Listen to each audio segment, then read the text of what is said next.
आप देखे होंगे कि ट्रेंड चल रहा है कटिहार नरसंहार। लगातार 7 लोगों की हत्या। आम आदमी के खेत में वो एमएलसी मट्टी कटवा के ले जाता है। इसीलिए मैं एमएलसी और अपराधी की पूरी जांच चाहता हूं। पूरा बिहार और देश मनिहारी के नरसंहार पर बहस छिड़ा हुआ है। पूरा दियारा आज दहशत में है, डर में है, भय में है। जिस तरीके से नीलम यादव की स्तन और हाथ काट के मार दिया गया। डीरा में सिर्फ गरीब गुरबा यादव पिछड़े रहते हैं। एक बार जाइए और वहां के हालात को देखिए तेजस्वी जी। हम दियारा की आजादी की बात नहीं कर पाए। पूरा बिहार और देश मनिहारी के नरसंहार पर बहस छिड़ा हुआ है कि कब गिरफ्तार होगा।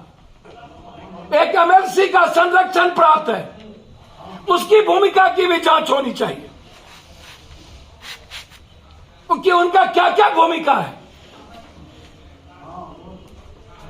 आम आदमी के खेत में वो एमएलसी मट्टी कटवा के ले जाता है। इसीलिए मैं एमएलसी और अपराधी की पूरी जांच चाहता हूं। उनके टेलीफोन का पूरी जांच एसआईटी या वर्तमान न्यायाधीश से उस घटना की जांच हो और एसटीएफ को वहां पर लगाया जाए, सीआरपीएफ को लगाया जाए, ताकि जाति विशेष चुन के हत्या न किया। पूरा दियारा आज दहशत में है, डर में है, भय में है। बेटी बहू बहन का पलायन हो रहा है।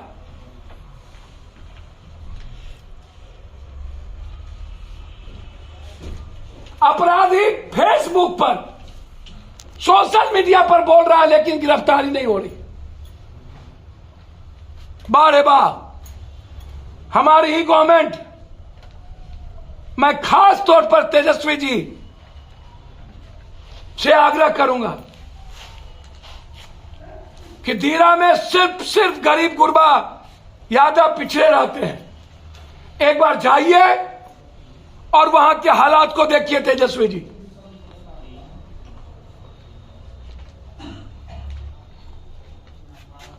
और बचा लीजिए कटिहार के दियारा, बरारी, मनिहारी के इलाके को, कालगांव।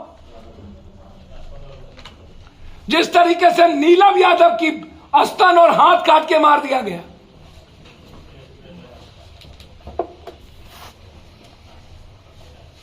लगातार घटना, इस पर सरकार को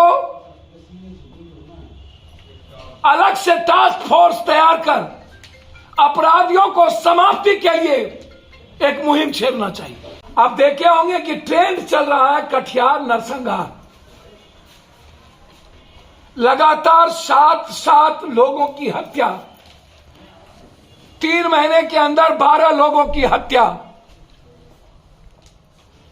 वह क्रिमिनल कोई जाति नहीं है। उस इलाके के भूमिहार समाज के परिवार में जबरदस्ती औरत और बेटियों के साथ वो क्रिमिनल छेड़खानी करता। इसके पहले 22 को मारा। लगातार उसके पहले निषाद समाज को टारगेट किया।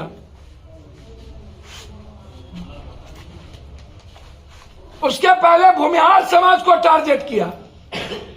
वह क्रिमिनल किसी जाति का नहीं है, वो क्रिमिनल है। चाहे वो अवधेश यादव हो, चाहे मोहन ठाकुर, एक गैंग है क्रिमिनल का। चाहे संजय ठाकुर,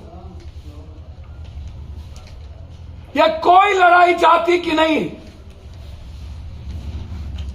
हम क्रिमिनल के सवाल पर किसी जाति को टारगेट करने की छूट और आजादी नहीं दे सकते।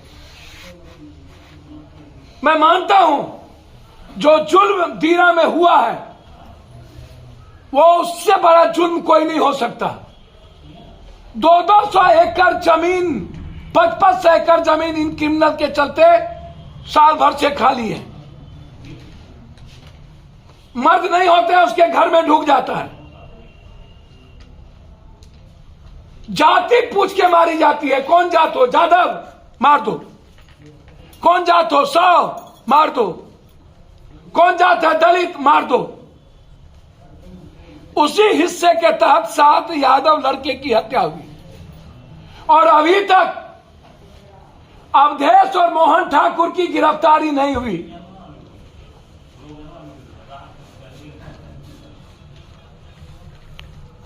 मैं मुख्यमंत्री जी से आग्रह करूंगा कि 72 घंटे के अंदर यदि गिरफ्तारी या इनकाउंटर नहीं हुआ तो हमें बाध्य होकर धीरा में अनिश्चितकालीन भूख हड़ताल पर बैठने होंगे दियरा की आजादी को लेकर।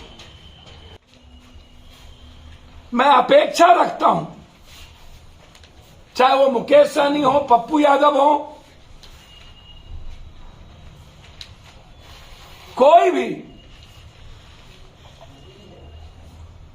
वो तय आपका करना है कि किसकी क्या हैसियत है और क्या करना है।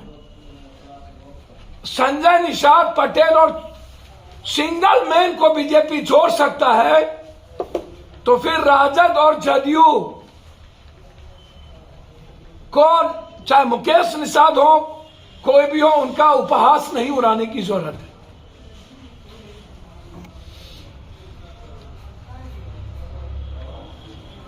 और एक मजबूत कोऑर्डिनेशन कमेटी 7 दल के नेतृत्व में बनाना चाहिए। छोटी या बड़ी चुनाव सहमति के साथ हो।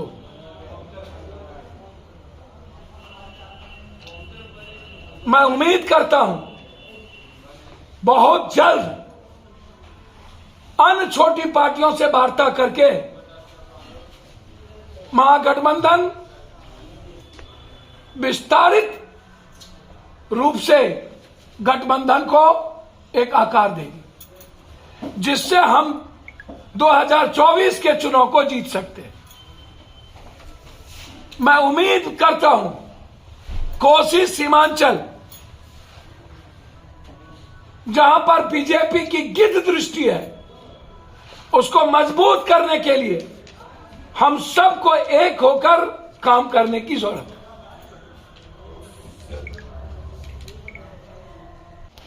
के नेता खास तौर पर नीतीश कुमार जी से आग्रह करूंगा कि महागठबंधन के साथ जो दल जुड़े हैं, चाहे हम हो, चाहे सीपीआई हो, माले हो, सीपीएम हो, पहले तो महागठबंधन की भूमिका सिर्फ 2 दल लगता है, राजद और जदयू।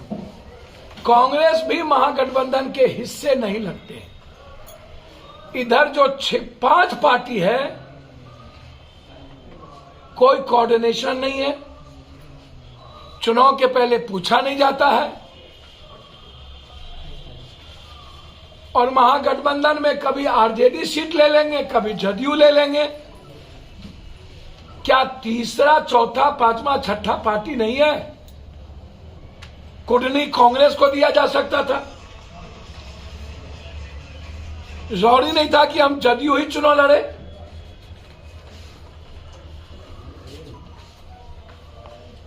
चुनाव प्रचार में सिर्फ जदयू के शीर्ष और राजद के शीर्ष, उसमें भी एक आदमी, जदयू में तो सेकेंड मैन भी, लेकिन 2 ही आदमी क्यों? सीपीआई, माले, हम पार्टी के नेता क्यों नहीं जाते? सही माने में 2024 जीतना है तो महागठबंधन को और भी छोटी बड़ी पार्टियों के साथ विस्तारित करनी चाहिए।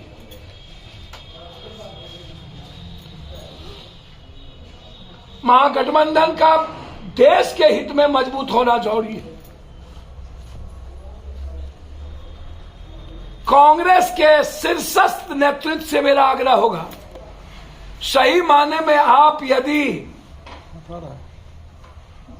इस देश की लोकतांत्रिक मूल्य व्यवस्था